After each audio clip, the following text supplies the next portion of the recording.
ജ്യോതിഷ ഹസ്തരേഖ സംബന്ധമായ ഈ എളിയ വീഡിയോയിലേക്ക് എല്ലാവർക്കും സ്വാഗതം. ഇന്ന് പറയാൻ പോകുന്നത്, നമുക്ക് വീട്ടിൽ വിളക്ക് തെളിയിക്കാറുണ്ട്. ഈ വിളക്ക് കെടുത്തുന്നതിന് മുമ്പ് ഈ പറയുന്ന ഒരു വരി ഞാൻ ഈ പറയുന്ന രീതിയിൽ ഉരുവിട്ടാൽ ആ വീട്ടിലേക്ക് സമ്പത്തും ഐശ്വര്യവും എല്ലാം വന്നുകൊണ്ടേയിരിക്കുമെന്നുള്ളതാണ്. അപ്പോഴേ നിങ്ങളത് ചെയ്തു നോക്കുക. ഏതൊരാൾക്കും ചെയ്യാവുന്ന ഒരു കാര്യമാണ്. ഒരു സെക്കൻഡ് പോലും മതി ഇത് ചെയ്യാൻ, അല്ലെങ്കിൽ ഒരു മിനിറ്റിനുള്ളിൽ ഉള്ള സമയം മതി ഇത് ചെയ്യാൻ. വളരെ ലളിതമായ കാര്യമാണ്. നിങ്ങൾ ചെയ്തു നോക്കുക. അപ്പോൾ നിങ്ങൾക്കതിൻ്റെ ഒരു മാറ്റങ്ങൾ അനുഭവിച്ചറിയാം. ബാക്കി ഞാൻ അതിനെക്കുറിച്ച് കൂടുതൽ പറയുന്നില്ല, ഞാൻ പറഞ്ഞു തരാം. നിങ്ങളത് ചെയ്ത് നോക്കി കഴിയുമ്പോൾ നിങ്ങൾക്ക് മനസ്സിലാകും എത്രമാത്രം ശക്തിയുള്ള ഒരു കാര്യമാണെന്ന്. അപ്പോൾ അത് വിശദമായിട്ട് ഞാൻ പറയുന്നുണ്ട്. ഇതാരും നിങ്ങൾക്ക് പറഞ്ഞു തരത്തില്ല, അത് കേൾക്കുമ്പോഴും ചെയ്യുമ്പോഴും മനസ്സിലാവും. അത്ര ബലമുള്ള ഒരു കാര്യമാണ്.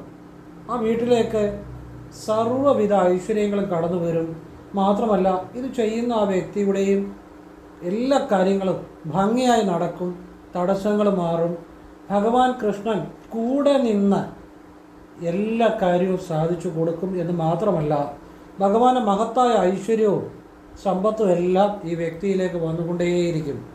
അങ്ങനെയുള്ള ഒരു കാര്യമാണ്. അപ്പോൾ അത് നിങ്ങൾ ചെയ്തു നോക്കുക. ഇന്ന് എനിക്കൊരാൾ വാട്സപ്പിൽ മെസ്സേജ് ഇട്ടു, ഞാൻ പറഞ്ഞ കാര്യങ്ങൾ ചെയ്ത് അദ്ദേഹത്തിനൊരു ഷോപ്പുണ്ട്, പിന്നെ അദ്ദേഹം സ്പെയർ പാർട്സ് കടയുണ്ട്, അങ്ങനെ പറഞ്ഞു. പിന്നെ അദ്ദേഹം ഒരു വലിയ ടൂറിസ്റ്റ് ബസ് വാങ്ങി. ഒക്കെ ഞാൻ പറഞ്ഞ ചില വിദ്യകൾ ചെയ്ത് ആണെന്നുള്ളതാണ് അദ്ദേഹം പറഞ്ഞത്.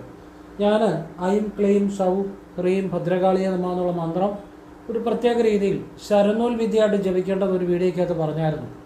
ഇടത് മൂക്കിലും വലത് മൂക്കിലൂടെ പ്രത്യേക രീതിയിൽ അത് അദ്ദേഹം പതിവായിട്ട് ചെയ്യുന്നുണ്ട് എന്ന് പറഞ്ഞ് അദ്ദേഹത്തിന് കുഴപ്പമൊന്നുമില്ല. അങ്ങനെ ഇതൊക്കെ ഉണ്ടായി. അങ്ങനെ ഞാൻ പറയുന്ന ഈ കാര്യങ്ങളൊക്കെ അങ്ങനെയുള്ള കാര്യങ്ങളാണ്, അല്ലാതെ ഉള്ള ചെറിയ കാര്യങ്ങളോ വീഡിയോയ്ക്ക് വേണ്ടി ഒന്നും അവർ പറഞ്ഞിട്ടില്ല. അത് ശരിയായിട്ട് ചെയ്തവരൊക്കെ രക്ഷപ്പെട്ടിട്ടുണ്ട്. പിന്നെ വേറൊരാൾ മെസ്സേജ് ചെയ്തു, അദ്ദേഹത്തിന് ഒരു ഷോപ്പുണ്ട്, പിന്നെ അദ്ദേഹം ട്രേഡിങ് ചെയ്യുന്നുണ്ടെന്ന് പറഞ്ഞു. എന്തായാലും എല്ലാം നല്ല ലാഭത്തിലാണ്. ഞാൻ പറഞ്ഞ വിദ്യകൾ ചെയ്ത് ഒരുപാട് നന്ദിയൊക്കെ പറഞ്ഞ് വാട്സാപ്പിൽ മെസ്സേജ് ഇട്ടിട്ടുണ്ട്. വളരെ സന്തോഷം. ആ മെസ്സേജുകളൊക്കെ എൻ്റെ വാട്സാപ്പിൽ കിടപ്പുണ്ട്. ഞാനതൊക്കെ ഇടയ്ക്ക് കേൾക്കും വീണ്ടും വീണ്ടും. കാരണം വലിയ സന്തോഷം ആളുകൾക്കുണ്ടായൊരു മാറ്റങ്ങൾ നമ്മൾ കേൾക്കുമ്പോൾ. അപ്പോൾ നിങ്ങളോട് ഞാൻ ഷെയർ ചെയ്തതേ ഉള്ളൂ. ഞാനീ പറയുന്ന കാര്യങ്ങൾ ചെയ്താൽ. അപ്പോൾ അതുകൊണ്ട് ആ ഒരു ഇമ്പോർട്ടൻസോടെ മനസ്സിലാക്കുക.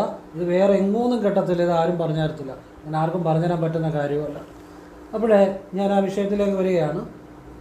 നിങ്ങളുടെ ജീവിതത്തിൻ്റെ തലയോര മാറ്റുന്ന കാര്യമാണ്. അപ്പോൾ അത് വിശദമായിട്ട് കാണുക. ഇനിയും നേരിട്ട് കൺസൾട്ടിങ് ഇല്ല, വാട്സപ്പ് വഴി മാത്രമേ ഉള്ളൂ. സംഖ്യാജ്യോതിഷം, ഗ്രഹനില, ഹസ്തരേഖ ചെയ്യാൻ ആഗ്രഹിക്കുന്നൊരു വാട്സപ്പിൽ ഇടുക. ഫ്രീ ആകുമ്പോൾ ഞാൻ റിപ്ലൈ തരും. എന്നിട്ട് എങ്ങനെ ചെയ്യുന്നതെന്ന് പറയും. ക്ഷേത്രത്തിലേക്കുള്ള നല്ല കാര്യങ്ങൾ മാത്രമേ പറയാറുള്ളൂ. പിന്നെ സ്വയം ചെയ്യാവുന്ന നല്ല കാര്യങ്ങളും ശരനൂൽ വിദ്യകളും, ആരും പറഞ്ഞു തരാത്ത ചില ശരനൂൽ രഹസ്യങ്ങളും, ഇതൊക്കെയാണ് പറഞ്ഞു കൊടുക്കുന്നത്. ഭാഗ്യനിറം, ഭാഗ്യസംഖ്യ, എവറിത്തിങ് എൻ്റെ അകത്ത് വരും. അപ്പോൾ എന്നിട്ട് കേട്ടിട്ട് ആവശ്യമുണ്ടെങ്കിൽ ചെയ്യുക, അല്ലെങ്കിൽ ചെയ്യാതിരിക്കുക. മുൻഗണനാക്രമത്തിലായിരിക്കും ഒരു ഡേറ്റ് കൊടുക്കുന്നത്. ധൃതി വെച്ചിട്ട് കാര്യമില്ല. അപ്പോൾ ആ ഡേറ്റിൽ ഒരാളുടെ ഒരു തവണ ഞാൻ ജീവിതത്തിൽ നോക്കത്തുള്ളൂ. അപ്പോൾ വേണ്ട കാര്യങ്ങൾ ആവശ്യമുള്ളതൊക്കെ പറഞ്ഞു കൊടുക്കും. ഇതാണ് ഞാൻ അവലംബിക്കുന്ന ഒരു രീതി. പറഞ്ഞതേ ഉള്ളൂ. നേരിട്ട് കൺസൾട്ടിങ് ഇല്ല, ഫോൺ വിളിച്ചാലും കിട്ടത്തില്ല. പിന്നെ എപ്പോഴും ഞാൻ വർക്കിൽ തന്നെ ആയിരിക്കും. വർക്കുകൾ സമയത്തിന് വാട്സപ്പിലെ വർക്കുകൾ തന്നെ തീരാത്തതുകൊണ്ടാണ് ഫോൺ വിളിച്ചാലും ഒന്നും എടുക്കാത്തതിൻ്റെ കാര്യം, നേരിട്ട് കൺസൾട്ടിങ് ഇല്ലാത്തതിൻ്റെ കാര്യം. അപ്പോൾ സാഹചര്യം പറഞ്ഞതേ ഉള്ളൂ. അതിനാണ് വാട്സപ്പ് വെച്ചിരിക്കുന്നത്. അപ്പോൾ ആവശ്യമുള്ളവർ അതിലിടുക. എല്ലാവരെയും മെസ്സേജ് ചെയ്യാൻ പറ്റത്തില്ല, കാരണം ഒരുപാട് മെസ്സേജുകളാണ് ദിവസത്തിൽ. മറ്റുള്ളവർക്ക് റിപ്ലൈ തരും. അങ്ങനെയാണ് ചെയ്യുന്നത്. പിന്നെ ഈ വിഷയത്തിലേക്ക് വരികയാണ്. നമ്മളെല്ലാവരും വീട്ടിൽ രാവിലെ വിളക്ക് കത്തിക്കും. ഇനി കത്തിക്കാത്തവരുണ്ടെങ്കിലും കത്തിക്കണം. ഈ വിളക്ക് കത്തിക്കുക എന്ന് പറഞ്ഞാൽ വിളക്ക് കെടുത്തുന്നതിന് മുമ്പ് എപ്പം വേണമെങ്കിലും ഇത് ചെയ്താൽ മതി. വിളക്ക് കെടുത്തുന്നതിന് മുമ്പ് അല്ലെങ്കിൽ അണയ്ക്കുന്നതിന് മുമ്പ് എപ്പം വേണമെങ്കിലും ഈ വിദ്യ ചെയ്താൽ മതി. ഈ വിദ്യ ഇതാണ്. വിളക്കിൻ്റെ നമ്മൾ പടിഞ്ഞാട്ടാണ് നിൽക്കുന്നത്, തൊഴുന്നത് അല്ലേ. വിളക്ക് കിഴക്കോട്ട് ദീപം കത്തിച്ചിട്ട് വിളക്കിൻ്റെ 5 തിരിയിട്ട് തന്നെ കത്തിക്കണം. നമ്മൾ പടിഞ്ഞാട്ടായിരിക്കും മിക്കവാറും നിൽക്കുന്നത് അല്ലേ. അപ്പോൾ നമ്മൾ 2 കൈയുടെയും വിരലുകൾ ഇതിന് ഇങ്ങനെ പിടിക്കണം. കണ്ടല്ലോ, ഇങ്ങനെ പിടിച്ചിട്ട് ഈ 2 കൈയുടെയും ഉള്ളം കൈയിൽ അല്പം വെള്ളം തൊടണം. സ്വല്പം വെള്ളം തൊട്ടാൽ മതി. തൊട്ടിട്ട് വിരലുകൾ ഇങ്ങനെ പിടിച്ച് വിളക്കിൻ്റെ മുന്നിൽ നിന്ന് കണ്ടല്ലോ, ഇങ്ങനെ പിടിക്കണ്ട, ഇങ്ങനെ പിടിച്ചാൽ മതി. കണ്ടല്ലോ, ഇങ്ങനെ പിടിച്ചാൽ മതി. ലൈറ്റായിട്ട് ടച്ച് ചെയ്താൽ മതി, ബലത്തിലൊന്നും പിടിക്കണ്ട. അതിനകത്ത് കാര്യം ഉണ്ടാവുകൊണ്ടാണ് ഇങ്ങനെ ലൈറ്റായിട്ട് ടച്ച് ചെയ്ത്. അപ്പോൾ അതിനു മുമ്പേ ഈ രണ്ട് കൈയുടെ ഉള്ളം കൈയിൽ അല്പം വെള്ളം തൊട്ടാൽ മതി പേരിന്. എന്നിട്ട് വിരലുകൾ ഇങ്ങനെ ലൈറ്റായിട്ട് ടച്ച് ചെയ്ത് ഇങ്ങനെ പിടിച്ച് വിളക്കിൻ്റെ മുന്നിൽ നിന്ന് ഈ പറയുന്ന ഒരു വരി ഉരുവിടുക. അത് ആ വരി ഞാനിപ്പം ജപിക്കുന്നുണ്ട്. അതിനുശേഷം വീഡിയോയുടെ താഴെ ഡിസ്ക്രിപ്ഷൻ ബോക്സ് ഞാൻ എഴുതി കൂടി ഇടുന്നുണ്ട്. അതുകൂടെ വായിച്ചിട്ട് ചെയ്യുക. ഓം ക്ലീം കൃഷ്ണായ നമ വിശ്വരൂപിണേ യോഗേശ്വരായ ശ്രീം നമ. ഒന്നുകൂടെ പറയാം, ഒന്നുകൂടെ ജപിക്കാം. ഓം ക്ലീം കൃഷ്ണായ നമ വിശ്വരൂപിണേ യോഗേശ്വരായ ശ്രീം നമ. ഈ മന്ത്രം ഇങ്ങനെ ജപിക്കുക. ജപിച്ച് കഴിഞ്ഞ് നിങ്ങളുടെ ഇടത്തുമൂക്കിനുള്ളിൽ ശ്രദ്ധിച്ച് ഇങ്ങനെ തന്നെ പിടിച്ച് ഓം ക്ലീം കൃഷ്ണായ ഗോവിന്ദായ ഗോപീജനവല്ലഭായ സ്വാഹ. ഓം ക്ലീം കൃഷ്ണായ ഗോവിന്ദായ ഗോപീജനവല്ലഭായ സ്വാഹ എന്ന് മനസ്സുകൊണ്ട് അല്പം ഇടതുകാല് മുന്നോട്ട് വെച്ച് ഇടതുമൂക്കിനുള്ളിൽ മനസ്സുകൊണ്ട് ശ്രദ്ധിച്ച് ജപിക്കുക. അപ്പോൾ ആദ്യം ഓം ക്ലീം കൃഷ്ണായ നമ വിശ്വരൂപിണി, അതിന് ഇടതുകാല് മുന്നോട്ട് വയ്ക്കേണ്ട. രണ്ടാമത് ഈ പറഞ്ഞ മന്ത്രം ജപിക്കുമ്പോൾ ഇടതുകാല് മുന്നോട്ട് വെച്ച് ഇടതുമൂക്കിനുള്ളിൽ മനസ്സുകൊണ്ട് ശ്രദ്ധിച്ച് മനസ്സ് ജപിക്കുക, കണ്ണ് തുറന്ന്. വലതുമൂക്ക് അടച്ചു പിടിക്കേണ്ട. രണ്ട് മൂക്കിലൂടെ ശ്വാസം എടുക്കുകയും വിടുകയൊക്കെ ചെയ്യുക, അതിനൊന്നും കുഴപ്പമില്ല. രണ്ട് മൂക്കിലൂടെ ശ്വാസം എടുക്കുകയും വിടുകയും ചെയ്യുക, അതിന് കുഴപ്പമൊന്നുമില്ല. വലതുമൂക്കൊന്നും അടച്ചു പിടിക്കേണ്ട. ഇത് ഓരോ തവണ ഈ രണ്ട് മന്ത്രങ്ങളും ജപിക്കുക. എന്നിട്ട് കിഴക്കോട്ട് തിരിഞ്ഞു നിൽക്കണം. വിളക്കിൻ്റെ ഏതെങ്കിലും സൈഡിൽ നിന്നിട്ട് കിഴക്കോട്ട് തിരിഞ്ഞു നിന്നു ആദ്യം ഇങ്ങനെ വിരലുകൾ ഇങ്ങനെ ടച്ച് ചെയ്ത് ഇങ്ങനെ പിടിച്ച് ഈ മന്ത്രം വാ കൊണ്ട് ജപിക്കണം. ഓം ക്ലീം കൃഷ്ണായ നമ വിശ്വരൂപിണേ യോഗേശ്വരായ ശ്രീം നമ. ഇത് വാ കൊണ്ട് തന്നെ ജപിക്കുക, കൃഷ്ണനെ ഹൃദയത്തിൽ ധ്യാനിച്ച്. ഇത് വിളക്കിൻ്റെ മുന്നിൽ ജപിക്കുമ്പോഴും കൃഷ്ണനെ ഹൃദയത്തിൽ ധ്യാനിച്ച് വാ കൊണ്ടാണ് ജപിക്കണം.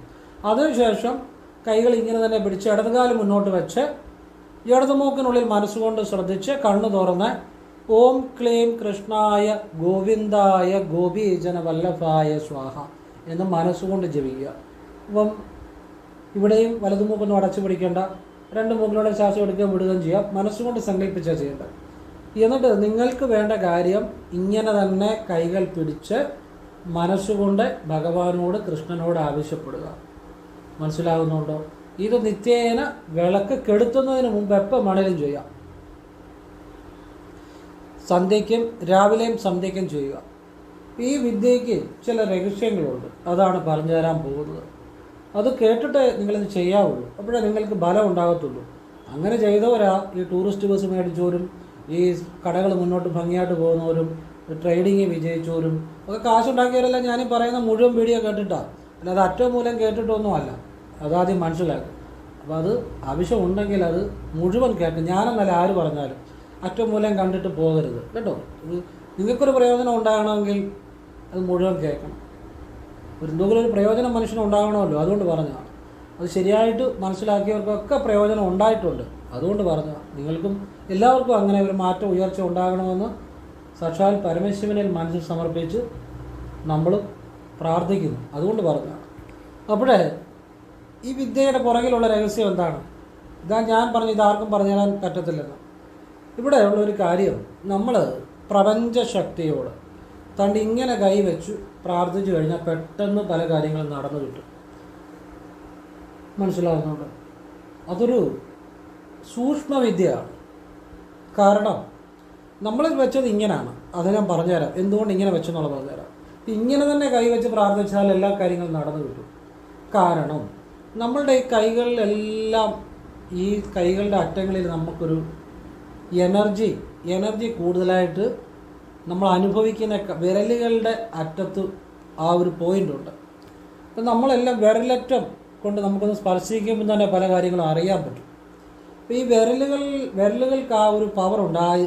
ഏതൊരു കാര്യത്തെയും, ഏതൊരു എനർജിയെയും, ഏതൊരു വസ്തുവിനെയൊക്കെ തിരിച്ചറിയാൻ നമ്മൾ വിരലുകളുടെ അറ്റമായിക്കോട്ടെ വിരലുകളായിക്കോട്ടെ സ്പർശിച്ചാണ് നമ്മൾ അറിയുന്നത്. അപ്പോൾ ഈ കൈയുടെ വിരലുകൾക്ക് ആ ഒരു സ്പർശനത്തിൻ്റെ ഒരു കഴിവുണ്ട്. എന്നാൽ പിന്നെ നമ്മുടെ വേണ്ട ഈ കൈയുടെ ഇവിടം കൊണ്ട് സ്പർശിച്ചാൽ നമുക്ക് അത്ര പെട്ടെന്നൊരു കാര്യം നമ്മൾ ഇങ്ങനെ കൈ കൊണ്ടെല്ലാം നമുക്ക് പെട്ടെന്ന് നമുക്ക് ആ ഒരു സ്പർശനം കൊണ്ട് അറിയാൻ പറ്റും. അതെന്തുകൊണ്ടാണെന്ന് ചോദിച്ചാൽ ഈ കയ്യിലായിക്കോട്ടെ വിരലുകളായിക്കോട്ടെ പ്രത്യേക ചാലുകളുണ്ട്, ചാലുകൾ. അതിന് നമ്മൾ വിരലിൻ്റെ അറ്റത്തുള്ള ചാലിനെ വിരലടയാളം എന്ന് പറയുന്നു. അങ്ങനെ ഈ കൈകളിൽ ഉടനീളം ചാലുകളുണ്ട്, ചെറിയ ചെറിയ ചാലുകൾ. അതിലൂടെയാണ് നമുക്ക് ഒരു സ്പർശിച്ച ഒരു കാര്യങ്ങൾ മനസ്സിലാക്കാനും ഒക്കെ പെട്ടെന്ന് സാധിക്കുന്നത്. അപ്പോൾ ഈ വിരലുകൾ ഈ ഊർജത്തെ സ്വീകരിക്കാൻ പ്രത്യേക ഒരു ശക്തി നമ്മുടെ ഉള്ളംകൈക്കും വിരലും ഒക്കെ ഉണ്ട്. അത് നമ്മളിങ്ങനെ പ്രപഞ്ചത്തിലേക്ക് വയ്ക്കുമ്പോൾ ആ പ്രപഞ്ചത്തിൽ നിന്നുള്ള ആ ഒരു ഊർജം നമ്മളിലേക്ക് വരുമെന്നുള്ളതാണ്. അപ്പോഴത് മാത്രമല്ല, നമ്മളിങ്ങനെ ഒരു കാര്യം ഇങ്ങനെ കൈ പിടിച്ച് പ്രാർത്ഥിക്കുമ്പോൾ അതിന് നമ്മുടെ ഉള്ളിലെ ബോധം മനസ്സിലാക്കുന്ന ഒരു കാര്യമുണ്ട്. നമുക്കെന്തോ പ്രപഞ്ചത്തിന് ആവശ്യമുണ്ട്. അങ്ങനെ നമ്മുടെ ഉള്ളിലെ ബോധത്തിനും ആ ഒരു ബോധ്യമുണ്ടാകും. അപ്പോഴാണ് പെട്ടെന്ന് കാര്യങ്ങൾ സാധിക്കുന്നത്. ഈ പല ഗുരുക്കന്മാരോടും ഒക്കെ പ്രാർത്ഥിക്കുമ്പം ഞങ്ങളൊക്കെ സാധാരണ ഇങ്ങനെ ചെയ്യാറുണ്ട്. ഗുരുക്കന്മാരോട് പ്രാർത്ഥിക്കുമ്പോൾ, ഗുരുക്കന്മാരെന്ന് പറഞ്ഞാൽ ഈശ്വരന്മാരായി തീർന്ന സമാധിയായ ഗുരുക്കന്മാർ പെട്ടെന്ന് ഫലം തരുമെന്നുള്ളതാണ്. ഇങ്ങനെ കൈകൾ വെച്ച് പ്രാർത്ഥിക്കുന്നതിനകത്ത് ഒരുപാട് കാര്യങ്ങളുണ്ട്. അപ്പോൾ നിങ്ങളിപ്പോൾ ക്ഷേത്രത്തിലൊക്കെ പോയി ഇങ്ങനെ തന്നെ പ്രാർത്ഥിച്ചോ, അങ്ങനെ പ്രാർത്ഥിച്ചോ, അതിനകത്ത് കുഴപ്പമൊന്നുമില്ല. പക്ഷെ ഇങ്ങനെ ചില പ്രത്യേക വിദ്യകൾ ചെയ്യുമ്പോൾ ഇങ്ങനെ ചെയ്യുക എന്നാണ് ഞാൻ ഉദ്ദേശിച്ചത് കേട്ടോ. ഇനിയും നമ്മളിവിടെ ചെയ്യുന്നതിന് ഇങ്ങനെയും കൂടെ വെക്കുന്നുണ്ട്, സ്പർശിക്കുന്നുണ്ട്. ഇത് പെരുവിരലാണ് അല്ലേ, ഇത് ചൂണ്ടുവിരലാണ്. ഈ രണ്ട് വിരലുകൾ സ്പർശിക്കുമ്പോൾ നമുക്ക് നമ്മളുടെ ആ ബോധം, നമ്മുടെ ആജ്ഞ ഇതൊക്കെ കൂടുതൽ ഷാർപ്പാകും, കൂടുതൽ അവയർനെസ് ഉണ്ടാകും. അതായത് ഇത് ജീവാത്മാവും പരമാത്മാവും ആയിട്ടുള്ള ഒരു ലയനമാണ് ഈ കാണിക്കുന്നത്. നമ്മുടെ ഉള്ളിലെ ബോധവും പ്രപഞ്ചബോധവുമായിട്ടുള്ള ഒരു ലയമാണ് ഈ കാണിക്കുന്നത്. അപ്പോൾ നമ്മുടെ മനസ്സ് കൂടുതൽ ഒരു ഏകാഗ്രമായ, നമ്മുടെ ബോധം കൂടുതൽ ഏകാഗ്രമാകും ഇങ്ങനെ ചെയ്യുമ്പോൾ. ഇങ്ങനെ ചെയ്യുമ്പോഴല്ല, കൈകൾ ഇങ്ങനെ തന്നെ വയ്ക്കണം. അതുകൊണ്ട് ചില യോഗവിദ്യ ചെയ്യുമ്പോൾ ഗുരുക്കന്മാർ കാണിച്ചു കൊടുക്കാറുണ്ട്, കൈകൾ ഇങ്ങനെ മുട്ടിൽ വെച്ച് ഇങ്ങനെ തന്നെ വെക്കണമെന്ന് പറയും. അത് ആ പ്രപഞ്ചത്തിൽ നിന്നുള്ള ആ ഒരു ഊർജ്ജത്തെ സ്വീകരിക്കാനാണ്. അപ്പോൾ ഇങ്ങനെ പിന്നെ നമ്മൾ എന്തിനാണ് രണ്ട് കൈയുടെ ഉള്ളംകൈയുടെ അവിടെ വെള്ളം അല്പം തൊടാൻ പറഞ്ഞത്? ജലം നമ്മളിൽ പെട്ടെന്നൊരു ഉണർവുണ്ടാക്കും. ആ ഉണർവുണ്ടാക്കുമ്പോൾ പെട്ടെന്ന് ഈ ഉള്ളംകൈക്ക് ആ ഉള്ളംകൈക്ക് ആ ഒരു ജലം നമുക്ക് മൊത്തത്തിൽ ഒരു ഉണർവുണ്ടാകും. അതായത് ഈ പൂജ ചെയ്യുമ്പോൾ ആപ്പി യാചിക്കുക എന്നൊരു പരിപാടിയുണ്ട്. അവിടെ വെള്ളം, അതൊക്കെ പെട്ടെന്ന് നമുക്ക് ആ ഒരു ഉണർവുണ്ടാവും എന്നൊരു വശവും കൂടെ അതിനുണ്ട്. അപ്പോൾ നമ്മളല്ലെങ്കിൽ കാലും കൈയും മുഖം കഴുകുന്നത് എന്തിനാക്കണം? നമ്മൾ ശരീരത്തിൻ്റെ മറ്റു ഭാഗങ്ങൾ ചിലപ്പം കഴുകിയില്ലേ പോലും നമ്മൾ എവിടെയെങ്കിലും പോയിട്ട് വന്ന് കാലും കൈയും മുഖം കഴുകി, അത് മതി, ഉണർവുണ്ടാവും. കാലുകൾക്കും കൈകളും കഴുകുമ്പം തന്നെ നമ്മുടെ ശരീരത്തിൽ മൊത്തത്തിൽ ഉണർവുണ്ടാകും. അതാണ് അതിൻ്റെ കാര്യം. ഇനി നമുക്ക് ഒന്നുമില്ലെങ്കിൽ നമ്മൾ ചിലപ്പം കൈ കഴുകിയിട്ട് ഒന്ന് മുഖം കൂടെ കഴുകും, അപ്പോൾ നമുക്കൊരു ഉണർവുണ്ടാകും എന്നുള്ളതാണ്. അപ്പോൾ ഉള്ളംകൈയിൽ വെള്ളം തൊടുമ്പോൾ നമുക്ക് ഒരു ഉണർവുണ്ടാകും. മാത്രമല്ല, ജലാംശത്തോടു കൂടി ചെയ്യുന്ന പ്രാർത്ഥനകൾ പെട്ടെന്ന് ബലം കാണും. ജലത്തിന് അങ്ങനെ ഒരു പ്രത്യേകതയുണ്ട്, പഞ്ചഭൂതങ്ങളിൽ ഒന്നായ ജലത്തിന്. അപ്പോൾ ആ ഒരു കാര്യം കൊണ്ടാണ് നമ്മൾ ഇങ്ങനെ പ്രാർത്ഥിക്കുന്നത്. പിന്നെ നിലവിളക്കിൻ്റെ മുന്നിൽ നിന്ന് പ്രാർത്ഥിക്കുന്നത് അഗ്നിയെ സാക്ഷിയാക്കി ഉള്ള പ്രാർത്ഥനകൾ പെട്ടെന്ന് ബലം ഉണ്ടാകുകയും തന്നെയാണ്. അതായത് ശൈവ സിദ്ധ യോഗ വിദ്യയിലൊക്കെ ഈ ധൂനിയെ നോക്കി മന്ത്രങ്ങൾ ജപിക്കുന്നതും ധ്യാനിക്കുന്ന ഒരു പതിവുണ്ട്. ധൂനി എന്ന് വെച്ചാൽ ഇതുപോലെ അഗ്നിനാളം, അതേ നോക്കി യോഗിമാർ ധ്യാനിക്കുകയും മന്ത്രങ്ങൾ ജപിക്കുകയും ചെയ്യുന്ന ഒരു പതിവുണ്ട്. അപ്പോൾ ഈ അഗ്നിയെ സാക്ഷിയാക്കി എന്ത് ചെയ്താലും അത് പെട്ടെന്നൊരു വർക്കൗട്ടാവും. അതുകൊണ്ടാണ് വിളക്കിൻ്റെ മുന്നിൽ നിന്ന് ഇത് ചെയ്യണമെന്ന് പറഞ്ഞത്. പിന്നെ കിഴക്കോട്ട് നോക്കിയെന്ന് ചെയ്യണമെന്ന് പറഞ്ഞാൽ അല്ലാതെ. കാരണം കിഴക്ക് ദിക്കിന് ഒരു പ്രാധാന്യമുണ്ട്. കിഴക്ക് ദിക്ക് ഐശ്വര്യത്തിൻ്റെ ഒരു പ്രതീകമായിട്ടാണ് കണക്കാക്കുന്നത്. നമ്മൾ ഏത് കാര്യവും കിഴക്കോട്ട് നോക്കി ചെയ്താൽ പെട്ടെന്ന് അതൊരു ഫലമായിട്ട് വരും എന്ന് തന്നെയാണ്. അതുകൊണ്ടാണ് കിഴക്കോട്ട് നോക്കിയെന്ന് ചെയ്യണമെന്ന് പറഞ്ഞു. പിന്നെ ഇടതുകാലം മുന്നോട്ട് വെച്ച് ചെയ്യണമെന്ന് പറഞ്ഞു. രണ്ടാമത്തെ മന്ത്രം ജപിക്കുമ്പോൾ അത് എന്തുകൊണ്ടാണെന്ന് ചോദിച്ചാൽ, നമ്മുടെ ലെഫ്റ്റ് നമ്മുടെ അവയവങ്ങളൊക്കെ വർക്ക് ചെയ്യുമ്പോൾ റൈറ്റ് ബ്രെയിനാണ് വർക്ക് ചെയ്യുന്നത്. ഇടത് കൈ, ഇടത് കാൽ ഇതൊക്കെ ആക്റ്റീവ് ആകുമ്പം റൈറ്റ് ബ്രെയിനാണ് വർക്ക് ചെയ്യുന്നത്. അപ്പം റൈറ്റ് ബ്രെയിനാണ് ഭാവന റൈറ്റ് ബ്രെയിൻ കൊണ്ടാണ്. ഈ ഭാവന കൊണ്ടേ സബ് കോൺഷ്യസ് മൈൻഡിനെ ഉണർത്താൻ പറ്റത്തുള്ളൂ. അതുകൊണ്ടാണ് ഈ യോഗിമാരും മഹർഷിമാരും ഒക്കെ സങ്കല്പം കൊണ്ട് അവർ തപസ് ചെയ്ത് ആ ഈശ്വരാനുഭവം ഉണ്ടാകുന്നത്. അവിടെ സങ്കല്പം വേണം. അതുകൊണ്ടാണ് സങ്കല്പം ബ്രഹ്മമാണെന്ന് പറയുന്നത്. സങ്കല്പം ഇല്ലെങ്കിൽ അതൊന്നും നടക്കത്തില്ല. അപ്പോൾ സബ് കോൺഷ്യസ് മൈൻഡിനെ, നമ്മുടെ ഉള്ളിലുള്ള ആ ബോധത്തെ പെട്ടെന്ന് സ്വാധീനിക്കാൻ ഭാവനയ്ക്കേ പറ്റത്തുള്ളൂ, അല്ലേ? അപ്പോൾ ഈ ഭാവന കൊണ്ടാണ് അത് നടക്കുന്നത്. അപ്പോൾ അതുകൊണ്ടാണ് ഇടതുകാലം അല്പം മുന്നോട്ട് വെക്കണമെന്ന് പറഞ്ഞതിൻ്റെ കാര്യം. ഇടതുകാലം മുന്നോട്ട് വെക്കുന്നത് ആദ്യത്തെ മന്ത്രം ജപിക്കുമ്പോൾ അത് വിളക്കിൻ്റെ മുന്നിൽ നിന്ന് ജപിക്കുമ്പോഴും കിഴക്കോട്ട് നിന്ന് ജപിക്കുമ്പോഴും വെക്കേണ്ട. രണ്ടാമത്തെ മന്ത്രം ജപിക്കുമ്പോൾ മാത്രം ഇടതുകാലം മുന്നോട്ട് വെച്ചാൽ മതി. അതും വിളക്കിൻ്റെ മുന്നിൽ നിന്ന് ജപിക്കുമ്പോഴും കിഴക്കോട്ട് തിരിഞ്ഞ് നിന്ന് ജപിക്കുമ്പോഴും രണ്ടാമത്തെ മന്ത്രം ജപിക്കുമ്പോൾ മാത്രം ഇടതുകാലം മുന്നോട്ട് വെച്ചാൽ മതി. ഇടതുമുക്കിനുള്ളിൽ ശ്രദ്ധിച്ച്. അപ്പോൾ ഇത് കൂടുതൽ വിശദമാക്കാൻ പറ്റത്തില്ല. അപ്പോൾ ഇനി ഞാനൊരു കാര്യം കൂടെ പറഞ്ഞുതരാം. ഈ ഭാവന ഏറ്റവും കൂടുതൽ കൈകാര്യം ചെയ്യുന്ന ആളുകളാണ് കലാകാരന്മാർ, അല്ലേ? കലാകാരന്മാർ അവർ ഭാവന ഏറ്റവും കൂടുതൽ ഉപയോഗപ്പെടുത്തുന്നവരാണ്. കാരണം അവരുടെ കലാപരമായ പല കാര്യങ്ങൾക്കും ഒരു ചിത്രകാരനായിക്കോട്ടെ, ഒരു സംഗീതജ്ഞനായിക്കോട്ടെ, ഒരു അഭിനയിക്കുന്ന ഒരാളായിക്കോട്ടെ, അവർക്ക് ഭാവന ഏറ്റവും കൂടുതൽ കൈകാര്യം ചെയ്യുന്നവരാണ്. അത് ഭാവനയുള്ളവർക്കേ അത് ആ ഒരു മേഖലയിൽ ശോഭിക്കാൻ പറ്റത്തുള്ളൂ. ഈ ഭാവന എന്ന് പറയുന്നത് സബ് കോൺഷ്യസ് മൈൻഡുമായിട്ട് ബന്ധപ്പെട്ടതാണ്. അതുകൊണ്ട് തന്നെയാണ് ഈ കലാകാരന്മാർക്കുണ്ടാകുന്ന ചില ചിന്തകൾ അല്ലെങ്കിൽ ചില എഴുത്തുകാർ എഴുതുന്ന ചില കാര്യങ്ങൾ പിന്നീട് ചിലപ്പോൾ നടക്കുന്നതായിട്ട് കാണുന്നുണ്ട്. ഇവർക്കൊരു ഇൻഡ്യൂഷനുണ്ട്, ഈ കലാകാരന്മാർക്ക് പലർക്കും. ഇൻഡ്യൂഷൻ എന്ന് വെച്ചാൽ എല്ലാവർക്കും ഉണ്ടാകണമെന്നില്ല. ഭാവന വർക്ക് ചെയ്യുന്നതുകൊണ്ട് ചിലർക്കൊരു ഇൻഡ്യൂഷൻ ഉണ്ടാകും. അപ്പോൾ അതുകൊണ്ട് തന്നെ ഈ കലാകാരന്മാർക്ക് ഈ ഭാവന വർക്ക് ചെയ്യുന്നതുകൊണ്ട് അവർക്ക് ആ സബ് കോൺഷ്യസ് മൈൻഡിൽ പെട്ടെന്ന് സ്വാധീനം ചെലുത്താൻ സാധിക്കും. അപ്പോൾ അതുകൊണ്ട് തന്നെ ഇവർക്കൊരു ജീവിതത്തിൽ ഒരു തവണ ഉയർച്ച ഉണ്ടായാൽ പിന്നെ പെട്ടെന്നായിരിക്കും അടിക്കടിക്ക് ഉയർച്ച ഉണ്ടായി പോകുന്നത്. കാരണം ഇവരുടെ സബ് കോൺഷ്യസ് മൈൻഡ് പെട്ടെന്ന് ഭാവനയുള്ളത് കൊണ്ട് അത് പെട്ടെന്ന് അവർ ചിന്തിക്കുന്ന കാര്യം പെട്ടെന്ന് സബ് കോൺഷ്യസ് മൈൻഡിലേക്ക് എത്തും. അപ്പോൾ അത് പെട്ടെന്ന് ഉയർച്ച വന്നുകൊണ്ടിരിക്കും. അതുപോലെ ഇവർക്കൊരു തകർച്ച ഉണ്ടായാലും ഇതുപോലെ തന്നെയാണ്. അത് പെട്ടെന്ന് സബ് കോൺഷ്യസ് മൈൻഡിലോട്ട് ചെന്ന് പിന്നെ മുഴുവൻ തകർച്ചയായിരിക്കും. അതാണ് ഈ കലാകാരന്മാർ പലപ്പോഴും അവരങ്ങ് കയറിപ്പോകുമ്പോൾ കയറിപ്പോവും, പിന്നെ അതപ്പതിച്ച് കഴിഞ്ഞാൽ പിന്നെ അതപ്പതിച്ചുകൊണ്ടേയിരിക്കും. അത് ഈ സബ് കോൺഷ്യസ് മൈൻഡും ഭാവനയുമായിട്ട് ചേർന്ന് വരുന്ന ഒരു പ്രവർത്തനമാണ്. അപ്പോൾ ഇതൊക്കെ യോഗ, മെഡിറ്റേഷൻ ഇതിലൂടെയൊക്കെ മാറ്റി ഒരു നല്ലൊരവസ്ഥയിലേക്ക് വരാൻ സാധിക്കും എന്നുള്ളതാണ് ഞാൻ മനസ്സിലാക്കിയിട്ടുള്ള കാര്യം. ശിവയോഗ, ശിവവിദ്യ ഏതാണേലും നമ്മൾ ആ സബ് കോൺഷ്യസ് മൈൻഡിനെ നമ്മൾ നല്ല രീതിയിൽ യോഗവിദ്യയിലൂടെയൊക്കെ അതിനെ സ്വാധീനിച്ച് നമുക്കൊരു സ്റ്റെബിലിറ്റി കണ്ടെത്താൻ പറ്റിയാൽ ആ ജീവിതത്തിൽ അത് കൂടുതൽ ജീവിതം സ്റ്റേബിൾ ആവാൻ സാധിക്കും. അപ്പം ഞാൻ ഈ കലാകാരന്മാരുടെ കാര്യം പറഞ്ഞത് സബ് കോൺഷ്യസ് മൈൻഡിൻ്റെ പ്രവർത്തനം പറഞ്ഞതാണ്, ഭാവനയെക്കുറിച്ച് പറഞ്ഞതാണ്. ഈ ഭാവന തന്നെയാണ് യോഗീശ്വരന്മാരും മഹർഷിമാരും എല്ലാം പ്രയോജനപ്പെടുത്തി അവർ ഈശ്വരീയമായ അവസ്ഥയിലെത്തുന്നത്. അതായത് ഏത് മഹർഷിയാണെങ്കിലും യോഗീശ്വരന്മാരാണെങ്കിലും അവരുടെ ഗുരുക്കന്മാർ പറഞ്ഞു കൊടുക്കുന്നത് ഇന്ന സങ്കല്പിച്ച് ചെയ്യണമെന്ന് ഇന്ന വിദ്യകൾ. ആ ഭാവനയിലൂടെയാണ് ആ സബ് കോൺഷ്യസ് മൈൻഡിനെ ഭാവനയിലൂടെ വളരെ പോസിറ്റീവായിട്ട് സമീപിച്ചാണ് അവർ പല സിദ്ധികളും നേടി ആ ശിവാവസ്ഥയിൽ എത്തിയിരിക്കുന്നത്. അപ്പോൾ ഈ ഭാവന നമുക്ക് ഏത് രീതിയിലും പ്രയോജനപ്പെടുത്താം. ഒരാൾ എപ്പോഴും വണ്ടി ഓടിക്കുമ്പോൾ ചിന്തിച്ചുകൊണ്ടിരിക്കുകയാണ്, ആ വണ്ടി ഇടിക്കുമെന്ന് ചിന്തിച്ചാൽ ആ വണ്ടി ഇടിക്കും. അല്ലെ ഒരാൾ എപ്പോഴും ചിന്തിക്കുക എൻ്റെ ബിസിനസ് പൊട്ടും എന്ന് വിചാരിച്ചിരുന്ന ആ ബിസിനസ് പൊട്ടും.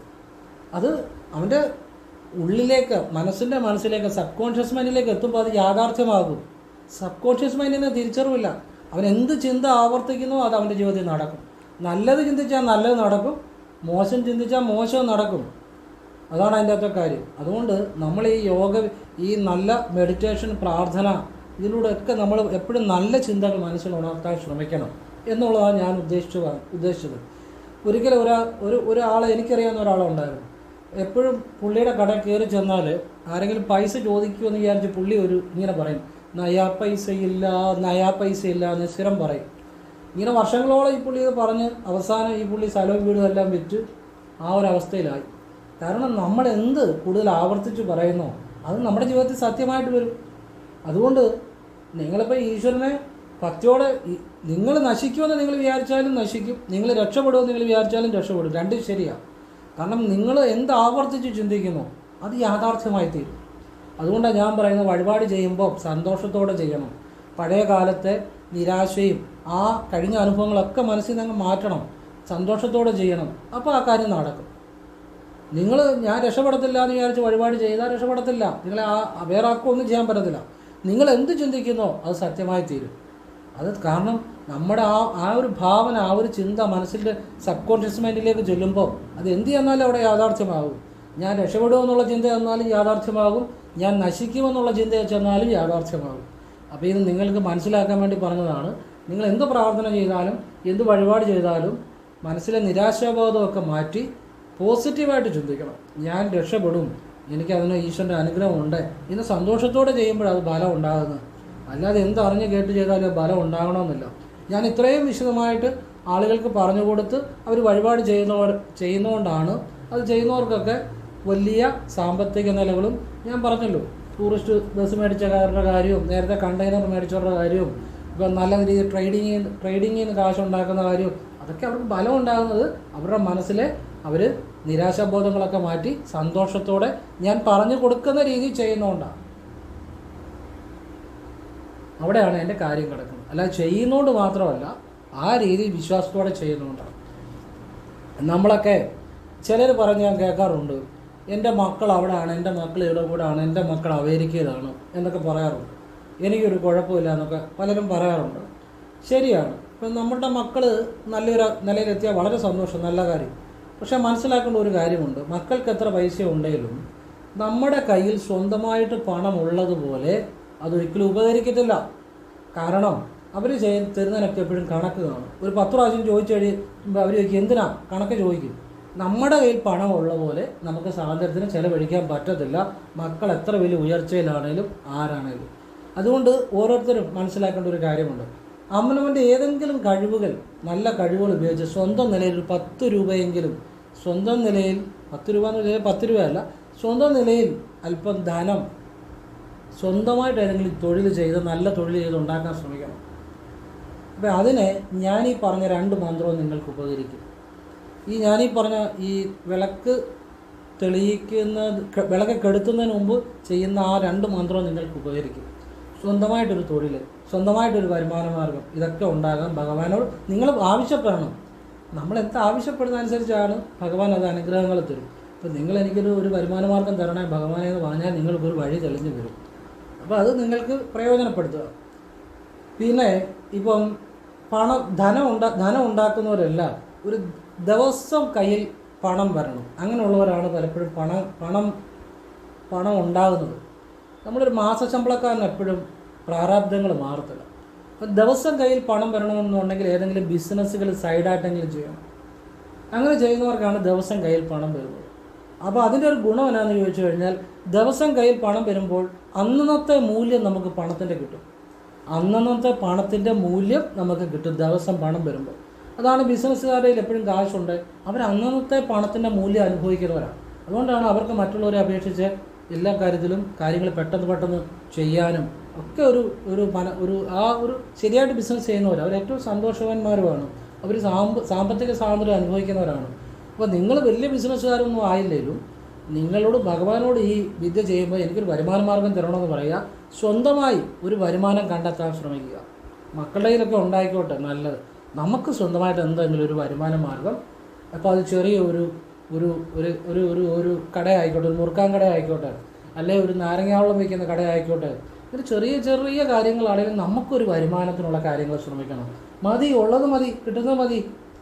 ആരുടെ മുന്നിൽ കൈ നീട്ടാതെ നമുക്ക് സ്വന്തമായിട്ട് അതിന് ഭഗവാൻ നിങ്ങൾ അതിനു വേണ്ടി ആത്മാർത്ഥമായിട്ട് ശ്രമിച്ചാൽ ഭഗവാൻ അതിന് ഒരു അവസരങ്ങളൊക്കെ, ഏതെങ്കിലും രീതിയിലുള്ള ഒരു അവസരങ്ങളൊക്കെ നൽകാം.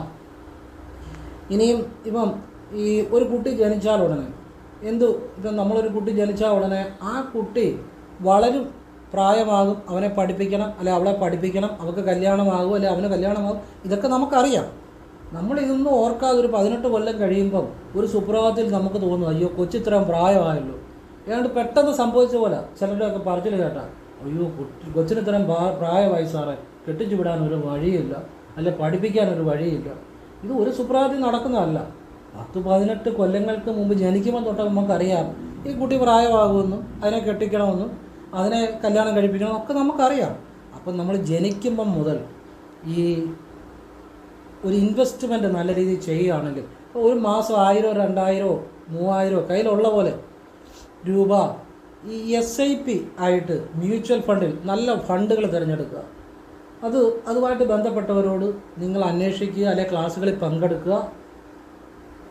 അതിന് മ്യൂച്വൽ ഫണ്ടിൽ നല്ല ഫണ്ടുകളുണ്ട്. അതിലേക്ക് ലോങ് ടേം ആയിട്ട് ഒരു 15-18 കൊല്ലത്തേക്ക് SIP ആയിട്ട് സിസ്റ്റമാറ്റിക് ഇൻസ്റ്റാൾമെൻ്റ് ആയിട്ട് 1000 രൂപ 2000 രൂപ മാസം നിക്ഷേപിക്കുക.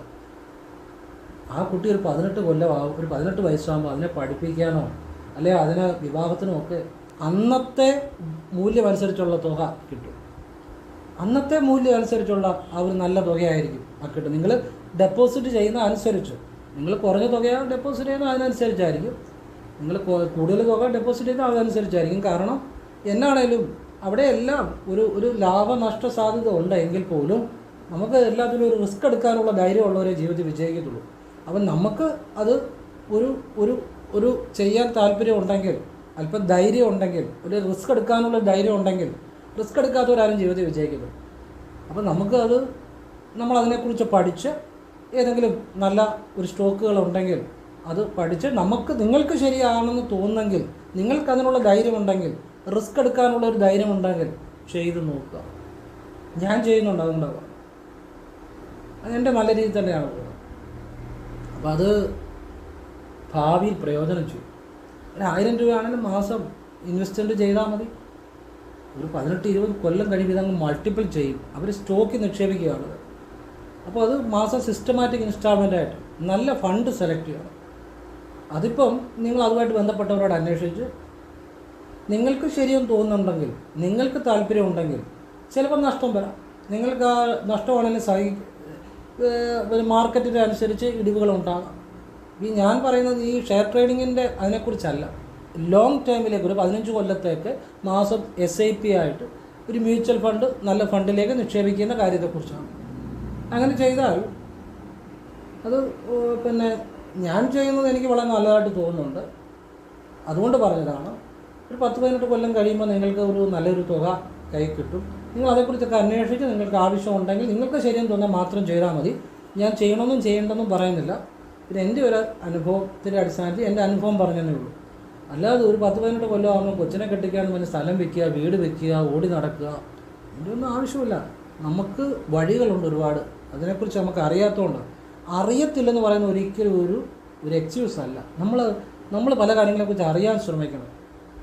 അപ്പോൾ നമുക്കത് മനസ്സിലാവും. ഇപ്പോൾ ഇന്ന് യൂട്യൂബൊക്കെ എടുത്ത് നോക്കിയാൽ മ്യൂച്വൽ ഫണ്ട്, അതുപോലെ SIP ഇൻവെസ്റ്റ് ചെയ്യുന്നത്, ഇതിനെക്കുറിച്ചൊക്കെ നിരവധി കാര്യങ്ങളുണ്ട്. അപ്പോൾ അതിൽ നല്ലതിനെ കണ്ടെത്തി അന്വേഷിച്ചിട്ട് നിങ്ങൾക്ക് ആവശ്യമുണ്ടെങ്കിൽ ചെയ്യാല്ലേ ചെയ്യാതിരിക്കുക, അതൊക്കെ നിങ്ങളുടെ ഇഷ്ടം. ചെയ്യണമെന്നോ ചെയ്യേണ്ടതൊന്നും അല്ല ഞാൻ പറയത്തില്ല, നിങ്ങളുടെ ഇഷ്ടം. ഞാൻ എൻ്റെ ഒരു അനുഭവം പറഞ്ഞതേ ഉള്ളൂ. അപ്പോൾ അങ്ങനെയുള്ള കാര്യങ്ങളുണ്ട്. ഇനി അതല്ല, ഇപ്പം നിങ്ങൾക്ക് ദിവസം നിങ്ങളൊരു മുറുക്കാൻ കട ഇടുന്നു, അല്ലെങ്കിൽ ഇപ്പം ഞാൻ എൻ്റെ വീഡിയോ കണ്ട് ഈ മന്ത്രങ്ങളൊക്കെ ജപിച്ച് സ്വന്തമായിട്ട് തുണിക്കട, ചെറിയ തുണി സംരംഭങ്ങൾ ചെയ്തിട്ട് യൂട്യൂബ് ചാനലിൽ അത് കാണിച്ച് കാശുണ്ടാക്കുന്ന ആളുകളുണ്ട്. എൻ്റെ കസ്റ്റമേഴ്സുണ്ട്. എൻ്റെ കസ്റ്റമേഴ്സ് എന്ന് പറഞ്ഞാൽ എൻ്റെ ജ്യോതിഷം കസ്റ്റമേഴ്സ്. അങ്ങനെ സാമ്പത്തികം ഉണ്ടാക്കുന്നവരുണ്ട്. ഞാൻ പറഞ്ഞ കാര്യങ്ങൾ കേട്ടാണ് അവരതൊക്കെ ചെയ്യുന്നത്. അപ്പോൾ ഒരു വരുമാനം എന്ന് പറഞ്ഞാൽ വലിയൊരു ഘടകമാണ്. അച്ഛനുണ്ടെങ്കിലും കൊള്ളാം, മോനുണ്ടെങ്കിലും കൊള്ളാം, ആർക്കുണ്ടെങ്കിലും കൊള്ളാം, സ്വന്തമായിട്ടൊരു വരുമാനം ഇല്ലാത്തവരെപ്പോഴും ജീവിതത്തിൽ അവർക്കൊരു വിലയില്ലല്ലോ. എന്താണെന്ന് പറഞ്ഞാലും നമുക്കൊരു വരുമാനം ഉണ്ടെങ്കിൽ അല്ലെങ്കിൽ നമുക്കല്ലേ ഒരു വിലയില്ല, എന്തു തന്നെയാണെന്ന് പറഞ്ഞാൽ. അപ്പോൾ അതിനുള്ളൊരു വക ആവശ്യമുള്ളവർ കണ്ടെത്താൻ ശ്രമിക്കുക. ഇനി നമുക്ക് ഒരു ചെറിയൊരു മുറുക്കാൻ കടയാണ്, അല്ലെങ്കിൽ ഒരു ചെറിയ കോഫി ഷോപ്പാണ്, അല്ലെങ്കിൽ ഒരു നാരങ്ങ വെള്ളം വിൽക്കുന്ന കടയാണ്, അല്ലെങ്കിൽ ഒരു തയ്യൽ. എൻ്റെ കസ്റ്റമേഴ്സ് ഒരുപാട് സ്വന്തമായിട്ട് പ്രസ്ഥാനങ്ങൾ, ചെറിയ ചെറിയ കാര്യങ്ങൾ ചെയ്യുന്ന മുതൽ വലിയ വലിയ പ്രസ്ഥാനങ്ങൾ ചെയ്യുന്നവർ വരെ ഉണ്ട്. കാരണം ഞാൻ അങ്ങനെയുള്ള നല്ല കാര്യങ്ങളാണ് പറഞ്ഞു കൊടുക്കുന്നത്. അങ്ങനെ ഒരുപാട് ആളുകളുണ്ട്. അപ്പം ഒരു തയ്യൽ കട ആയിക്കോട്ടെ, അല്ലെങ്കിൽ ഒരു എംബ്രോയിഡറി വർക്ക്സ് ആയിക്കോട്ടെ, അല്ലെങ്കിൽ ബ്യൂട്ടി പാർലർ ആയിക്കോട്ടെ, എന്തും ആയിക്കോട്ടെ, അവനവനെ കൊണ്ട് ചെയ്യാൻ പറ്റുന്ന ഒരു ചെറിയ തൊഴിലുകൾ. അപ്പോൾ അങ്ങനെ അല്ലെങ്കിൽ ഒരു യൂട്യൂബ് ചാനൽ തുടങ്ങിയിട്ട് നിങ്ങളുടെ കഴിവുകൾ, നിങ്ങളുടെ അറിവുകൾ ഒക്കെ ആ ചാനലിൽ പറഞ്ഞ് പൈസ ഉണ്ടാക്കുന്ന ഒരു മേഖല ആയിക്കോട്ടെ. ഇന്നിപ്പോൾ അതിനെല്ലാം സാധ്യതകളുണ്ട്. അപ്പോൾ എങ്ങോട്ട് പോയാലും ഇന്ന് കാശുണ്ടാക്കാവുന്ന ഒരു കാലഘട്ടമാണ്. ഇതിലേതെങ്കിലുമൊക്കെ നിങ്ങൾക്ക് ഇഷ്ടമുള്ള കാര്യങ്ങൾ ചെയ്ത് നിങ്ങൾക്കൊരു ദിവസവും വരുമാനം വന്നു കഴിഞ്ഞാൽ നിങ്ങൾ എന്ത് ചെയ്യണമെന്നറിയോ? ഈ പൈസ നിങ്ങൾ ദിവസവും അല്ലെങ്കിൽ ഒരാഴ്ചയിൽ ഓരോ ദിവസവും ഇത്ര രൂപ മാറ്റി വെച്ച് ഒരാഴ്ചയിൽ അത് ബാങ്കിൽ കൊണ്ട് ഡെപ്പോസിറ്റ് ചെയ്യുക. അതിനായിട്ടൊരു പ്രത്യേക അക്കൗണ്ട് തുടങ്ങുക. ആ അക്കൗണ്ടിൽ നിന്ന് പൈസ എടുക്കരുത്. അങ്ങനെ നിങ്ങൾ ദിവസവും അല്ലെങ്കിൽ ആഴ്ചയിൽ കൊണ്ട് നിങ്ങളുടെ ഒരു ചെറിയ തുക മതി ബാങ്കിൽ കൊണ്ട് നിക്ഷേപിക്കുക. ഇങ്ങനെ നിങ്ങൾ ഇതിൻ്റെ ഓരോ ദിവസവും മാറ്റി വെക്കുന്ന തുക ആ ബുക്കിൽ എഴുതി വെക്കണം. അത് കൃത്യമായിട്ട് ഒരാഴ്ചയിൽ ഒരു ദിവസം കൊണ്ട് ബാങ്കിൽ ഒരു അക്കൗണ്ട് തുടങ്ങി ആ അക്കൗണ്ടിൽ ഇടണം. ആ അക്കൗണ്ടിൽ നിന്ന് പൈസ എടുക്കരുത്. അങ്ങനെ നിങ്ങളൊരു 3 കൊല്ലവും ഒരു 4 മാസവും ഏകദേശം ഒരു 40 മാസം ചെയ്ത് കഴിയുമ്പോൾ ദിവസം ഒരു 1000 രൂപ അല്ലെ ഒരു 1000 രൂപ മാറ്റി വെക്കാൻ പറ്റുകയാണെങ്കിൽ നിങ്ങളൊന്ന് ആലോചിക്കുക എത്ര രൂപ ഉണ്ടാക്കാൻ പറ്റുമെന്ന്. 1000 രൂപ വേണ്ട, 10 ലക്ഷത്തിന് മേൽ നിങ്ങൾക്ക് ഉണ്ടാക്കാൻ പറ്റും. ദിവസവും ഒരു 1000 രൂപ വെച്ച് അല്ലെ ഒരു 1000 രൂപ വെച്ച് നമുക്കൊരു കടയുണ്ടെങ്കിൽ അതിൽ നിന്ന് മാറ്റി വെക്കാൻ പറ്റും. ദിവസവും പണം വരണം. അതിനാ പറഞ്ഞ് സ്വന്തമായിട്ടൊരു വരുമാന മാർഗം വേണമെന്ന്. 1000 രൂപ വെച്ച് ദിവസം മാറ്റി വെക്കുന്നു. നിങ്ങൾ ദിവസവും അത് ഒരാഴ്ച കൂടുമ്പം ബാങ്കിലിടുന്നു. അങ്ങനെ എല്ലാ ദിവസവും 1000 രൂപ വെച്ച് മാറ്റി വെക്കണം. ഒരു മാസം 30,000 രൂപ പോട്ടെ, 25,000 രൂപ ആണെങ്കിലും മതി. 25,000 രൂപ ആണെങ്കിലും മതി. നിങ്ങൾ ഒരു മാസം ബാങ്കിലിടുന്നു. ഒരു 3 കൊല്ലവും 4 മാസവും 40 മാസമാകുമ്പോൾ 25,000 × 40 10 ലക്ഷം രൂപയാകും. അപ്പോൾ നിങ്ങൾ ബാങ്കിൽ കൊണ്ടിടുമ്പം നിങ്ങളൊരു അക്കൗണ്ട് തുടങ്ങുക. നിങ്ങൾ ചിട്ടി പൊട്ടുമെന്ന് പേടിക്കേണ്ട. നമ്മളൊരു ചിട്ടി കൂടുമ്പോഴാണ് ഇത് ചിട്ടി പൊട്ടുമെന്ന് പേടിക്കുക. ഇനി വേറെ ഒരിടത്തൊക്കെ കൊണ്ട് പൈസ നിക്ഷേപിച്ച് കഴിഞ്ഞ് പിന്നെ അവരുടെ പൈസ തിരിച്ചു കിട്ടുമോ അല്ലെങ്കിൽ ആ പ്രസ്ഥാനം പൊട്ടിപ്പോകുമോ ഇതൊന്നും പേടിക്കേണ്ട. നമ്മുടെ അക്കൗണ്ടിൽ കൊണ്ടിട്ട് നമുക്ക് ഇഷ്ടമുള്ളപ്പോൾ എന്നല്ല, അത് തീർന്നു കഴിയുമ്പോഴേ എടുക്കാവുള്ളൂ. നമുക്കത് പേടിക്കണ്ടല്ലോ. ഇപ്പം ആ പൈസ നമുക്ക് കിട്ടുമെന്നുള്ള കാര്യത്തിലോ അല്ലെ അതിൻ്റെ പുറകെ നടക്കുക അല്ലെ ഒരുപാട് എഴുത്തുകുത്തോ ഒന്നും വേണ്ട. നമ്മുടെ അക്കൗണ്ടിൽ അത് കിട്ടും, നമുക്ക് എടുക്കാം. നമുക്കത് വിശ്വാസം അങ്ങനെ വേണമെങ്കിലും ചെയ്യാം. ഇപ്പം മ്യൂച്വൽ ഫണ്ട് SIP ഒക്കെ ചെയ്യാൻ അറിയാൻ മേഖല ഇങ്ങനെ ചെയ്യാം. ആരോടും ചോദിക്കണ്ട. അങ്ങനെ പൈസ എപ്പോഴും ഉണ്ടാക്കണമെങ്കിൽ അതിനൊരു പ്രത്യേക രീതി കൂടെ ഉണ്ടാക്കാൻ പറ്റത്തുള്ളൂ. അല്ലാതെ നമ്മൾ വിചാരിക്കുന്ന പോലെ ദിവസം ലാഭം കിട്ടി അത് പിന്നെ അങ്ങനെ കാശുണ്ടാക്കാന്നല്ല. പൈസ പ്രത്യേക രീതി ഇൻവെസ്റ്റ് ചെയ്താലേ അത് വർദ്ധിച്ച് വരത്തുള്ളൂ. അതൊരു കണക്കിൽ ഇൻവെസ്റ്റ് ചെയ്യണം. ഒരു കണക്കിൽ ഇൻവെസ്റ്റ് ചെയ്യുമ്പോഴാണ് അത് മൾട്ടിപ്പിൾ ചെയ്യുന്നത് അല്ലെ വർദ്ധിക്ക് വരുന്നത്. അതിനെല്ലാത്തിനും ഒരു മെത്തേഡുണ്ട്. അപ്പം ഞാൻ എൻ്റെ ചില അറിവുകൾ പറഞ്ഞു തന്നേ ഉള്ളൂ. നിങ്ങൾക്കിതൊക്കെ ഒരു വീട്ടമ്മയായിക്കോട്ടെ, സാധാരണ വീട്ടമ്മയായിക്കോട്ടെ, ചെറിയൊരു മുറുക്കാൻകട ഇടാൻ പറ്റുവാണെങ്കിൽ അല്ലെ ചെറിയ അവനെ കൊണ്ട് പറ്റുന്ന ഒരു മുറുക്കാൻകട അല്ലെ ഒരു പലചരക്കടയെന്ന് പറഞ്ഞാൽ ഈ സാധനം ഇരുന്നാൽ മോശമായി പോകത്തില്ല. അല്ലെ കുറച്ച് നൈറ്റി എടുത്തിട്ട് അത് വിൽക്കുന്നത്, അത് ഇരുന്നാലും ചീഞ്ഞ് പോകത്തില്ല. പിന്നെ നമുക്ക് വിൽക്കാനുള്ള ഒരു വാചകം മതി, വേറൊന്നും അതിൻ്റെ അത് മുടക്കില്ല. നിങ്ങളുടെ സംസാരവും ഇടപെടലും ഒക്കെ നല്ലതാണെങ്കിൽ നല്ല കച്ചവടം നടക്കും. ആദ്യമൊക്കെ എല്ലാത്തിനും ബുദ്ധിമുട്ടുണ്ടാകും. പക്ഷേ നിങ്ങൾ അതിനു വേണ്ടി കൂടുതൽ നിങ്ങളുടെ സമയം ചെലവഴിച്ച് നിങ്ങൾ നല്ലതായിട്ട് ചെയ്യാൻ ശ്രമിച്ചാൽ തീർച്ചയായിട്ടും കച്ചവടം നടക്കും. അങ്ങനെ ഏതൊരാൾക്കും നമ്മളെക്കൊണ്ട് കഴിയുന്ന പോലെ ധനം ഉണ്ടാക്കാൻ പറ്റും. അപ്പോൾ ഇതൊക്കെ ഈശ്വരാധീനം ഉണ്ടാകുമ്പോൾ മനസ്സിൽ തെളിയുന്ന ചില ചിന്തകളാണ്. ഈശ്വരാധീനം ഉള്ളവർക്ക് ഇതൊക്കെ തോന്നത്തുള്ളൂ, അല്ലാത്തവർക്ക് ഇതൊന്നും തോന്നത്തില്ല. അപ്പോൾ അത് ഇതുപോലെയുള്ള കൃഷ്ണൻ്റെ ആ മന്ത്രങ്ങൾ 2 മന്ത്രങ്ങളും ജപിച്ചവർക്ക് ഇതുപോലെ പല സ്വന്തമായി തൊഴിൽ ചെയ്യാനൊക്കെ സാധിച്ചിട്ടുണ്ട്. അതുകൊണ്ട് ഞാൻ പറഞ്ഞതാണ്. ഇനി ഒരു കാര്യം കൂടെ പറഞ്ഞിട്ട് നിർത്തുകയാണ്. മനസ്സിന് എപ്പോഴും സന്തോഷം ഉണ്ടാകാൻ വേണ്ടി ഞാനൊരു ശിവവിദ്യ പറഞ്ഞിരുന്നു. അത് ചെയ്തവർക്ക് ഒരുപാട് ടെൻഷൻ മാറി മനസ്സിന് സന്തോഷം ഉണ്ടായെന്ന് ഒരാൾ മെസ്സേജ് ചെയ്തു. അപ്പോൾ അത് അങ്ങനെ പല മെസ്സേജുകൾ പലർക്കും അത് ആവർത്തിക്കുന്നതായിട്ട് കണ്ടുകൊണ്ട് ഞാൻ ഒന്നുകൂടെ പറഞ്ഞുതരാം. നമ്മൾ ശ്വാസം എടുക്കുമ്പോൾ നമ്മളിപ്പോൾ ഒരു ശ്വാസം എടുത്ത ഉടനെ ശ്വാസം ഇങ്ങനെ എടുത്ത ഉടനെ നമഃശിവായ എന്ന് മനസ്സിൽ ജപിക്കുക. വിട്ട് കഴിഞ്ഞാൽ ഉടനെ നമഃശിവായ എന്ന് ജപിക്കുക. പിന്നെ എടുത്തു കഴിഞ്ഞാൽ ഉടനെ നമഃശിവായ എന്ന് ജപിക്കുക. വിട്ടാലും ഉടനെ നമഃശിവായ എന്ന് ജപിക്കുക. അപ്പം എടുത്തു കഴിഞ്ഞു, ശ്വാസം ഇങ്ങനെ നമ്മൾ എടുക്കുന്നു, ഓം ചേർക്കണ്ട, നമഃശിവായ എന്ന് മനസ്സിൽ ജപിക്കുന്നു. ശ്വാസം വിടുന്നു, നമഃശിവായ എന്ന് മനസ്സിൽ ജപിക്കുന്നു. ഇത് നമ്മൾ ബോധപൂർവം എന്ന് വെച്ച് കഴിഞ്ഞാൽ നമ്മൾ അറിഞ്ഞുകൊണ്ട് ഇങ്ങനെ പതുക്കെ ദീർഘശ്വാസം എടുക്കുക, ദീർഘശ്വാസം വിടുക. ഇതൊരു 1/2 മിനിറ്റോ 1 മിനിറ്റോ ഫ്രീ ആയിട്ടിരിക്കുമ്പോഴൊക്കെ ചെയ്യുക. 2 ശ്വാസങ്ങൾക്കിടവേളകളിൽ നമഃശിവായ ജപിക്കുക. ശിവാനുഭവം ഉണ്ടാകും, സന്തോഷം ഉണ്ടാകും, വശ്യമുണ്ടാകും, ആകർഷണം ഉണ്ടാകും. വളരെ ഒരു അനുഭവമായിരിക്കും. ഒരു ടെൻഷനും ഉണ്ടാകത്തില്ല. നിങ്ങൾ ചെയ്ത് നോക്കിയോ. ഇടയ്ക്കിടയ്ക്ക് ഇത് ആവർത്തിക്കുക. നിങ്ങളെവിടെ പറ്റുന്ന രീതിയിൽ ചെയ്യുക. 1/2 മിനിറ്റോ 1 മിനിറ്റോ എന്നാന്ന് വെച്ചാൽ എല്ലാവർക്കും ഗുണമുണ്ടായ കാര്യമായിട്ടാണ് പറഞ്ഞത് കേട്ടോ. അത് ഞാൻ തന്നെ വീഡിയോ പറഞ്ഞിട്ട് പലരും ചെയ്തവർക്കൊക്കെ ഒരുപാട് മാറ്റം ഉണ്ടായെന്ന് മെസ്സേജ് ചെയ്യുന്നു. അതുകൊണ്ട് ഒന്നുകൂടെ പറഞ്ഞു തന്നേ ഉള്ളൂ. പുതിയതായിട്ട് ആർക്കെങ്കിലും പ്രയോജനപ്പെടട്ടെന്ന് വിചാരിച്ച് പറഞ്ഞതാണ്. ഓം കൃഷ്ണായ നമഃ. ശിവായ.